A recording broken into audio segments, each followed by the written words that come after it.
Welcome back to the Ben and Rest YouTube channel. Well, another How Tuesday up for you guys today. We got my grandma's lovely 2018 Jeep Grand Cherokee, and she's needing a tune-up. So here we are. Say hi, Grandma. Hi.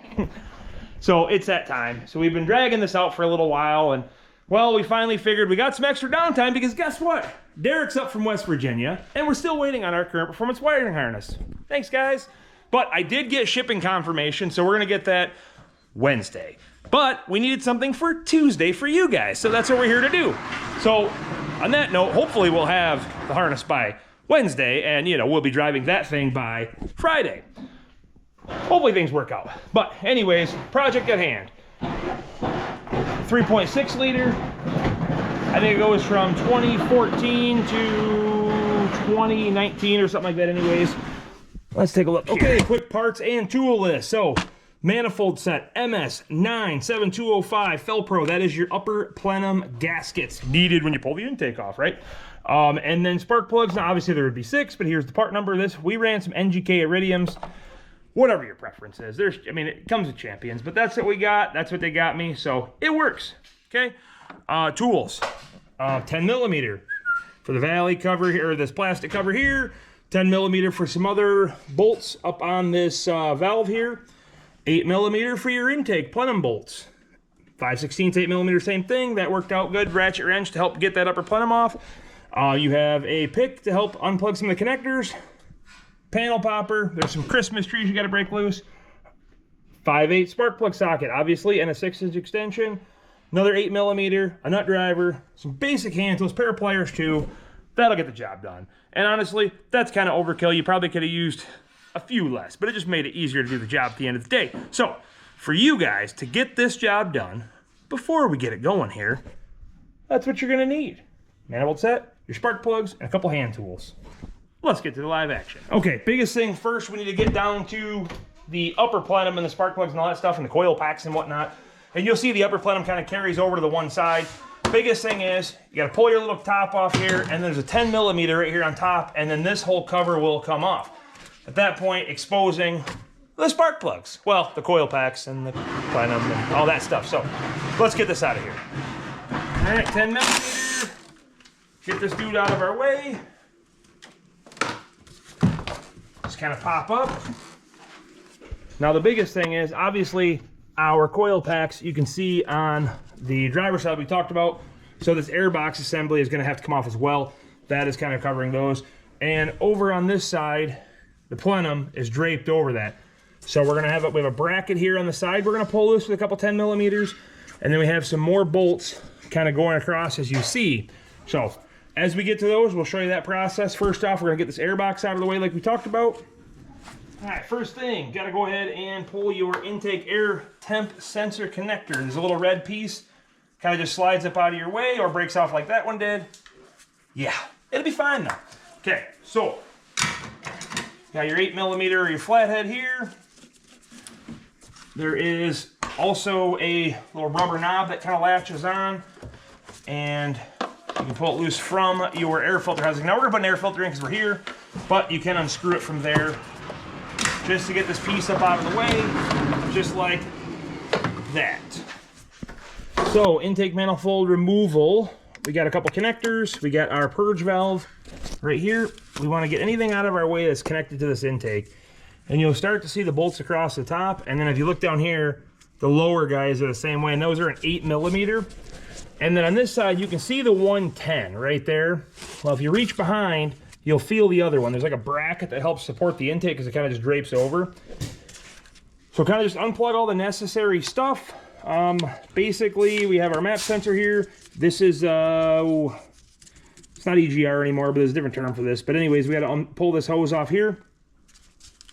Any connectors, anything hooked to this intake manifold. So let me get to that real fast.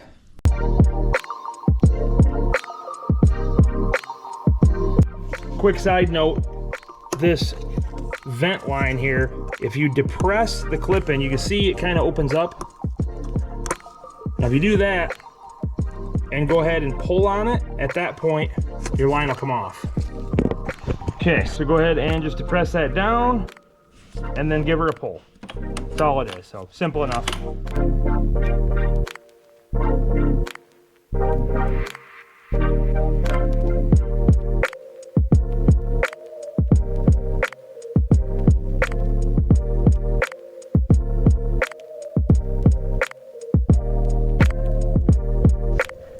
Okay, so there is a water line that runs along the intake manifold, and you'll see it's one of the heater hose lines, kind of right there. Loops around this aluminum tube. If you pull that nut off of there, there should be enough room to allow you to kind of pull it past that stud. If not, an E-Torx or maybe even a pair of pliers, you might get lucky and that stud will come out. The biggest thing is you got to be able to get to that to get it off there, of course, and we got to pull this valve off here too. So getting that out of the way is going to help us release the intake, and we did get those 2 bolts like we discussed earlier. And at that point, once this is undone, then our plenum's out of the way. Okay, here's another support bracket that you need to release here. A couple more 10s. I've already got them kind of cracked loose, but once that gets out of the way, we're down to our valve here. We have, again, 2 bolts on that. This aluminum bracket, pretty malleable. That'll bend out of your way and get out of your way quickly and easily enough. So at least that way, you're not disconnecting the cooling system unnecessarily, you know what I mean? So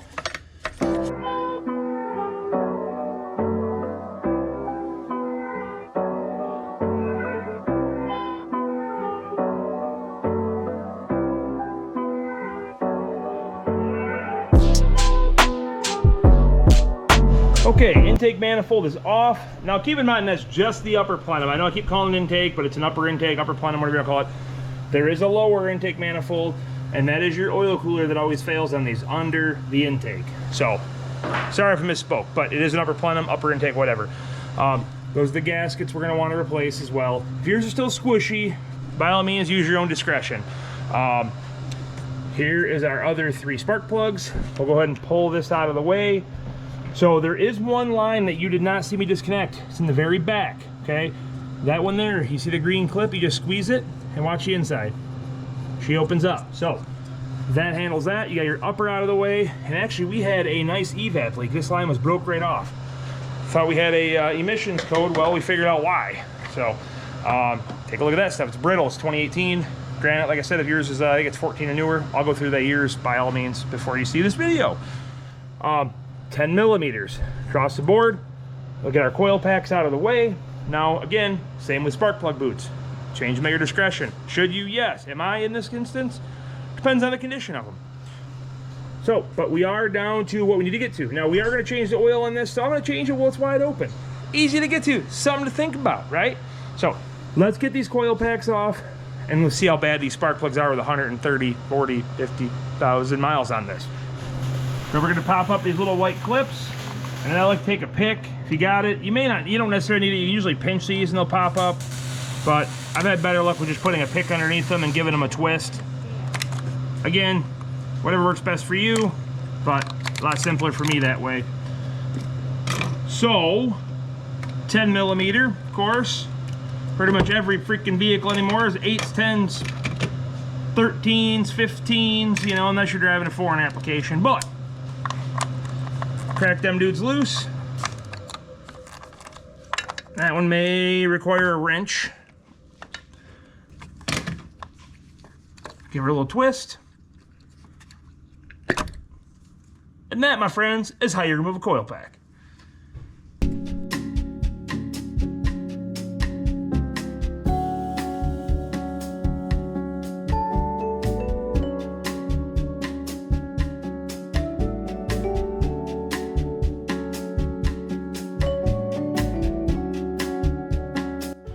Don't forget your dielectric grease. Just put a little bit in there. Again, that's at your discretion.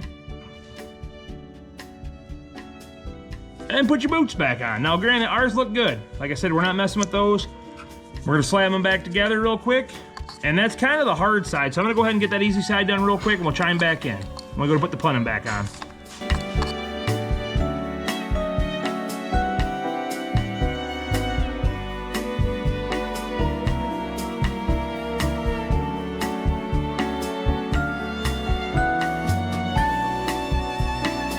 One thing I did forget to mention, so our valve here, I did end up pulling it off, and we're going to reuse that gasket as well. But it was kind of fighting me. If you can get your hose off here, it's no big deal, right? That one fought me trying to get the hose off, so I pulled the valve out and then slid it out. Now I'm going to go ahead and put it all back together the same way I took it apart with this off. So, but you notice we got our coil packs and all that stuff bolted back down. Again, them are all cleaned up, ready to go back together. And then we're gonna go ahead and fix that PCV line here at some point here. We're gonna go with probably just rubber hose it for now and order a new plastic one from the factory, but it'll be fine.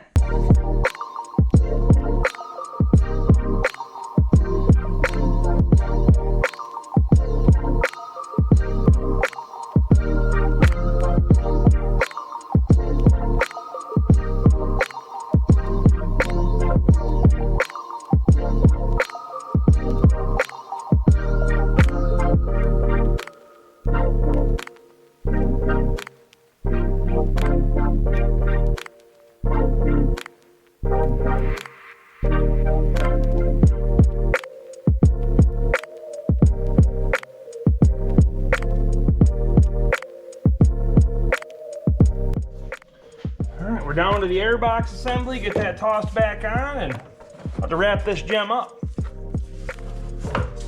All right, moment of truth. Let's see if she starts.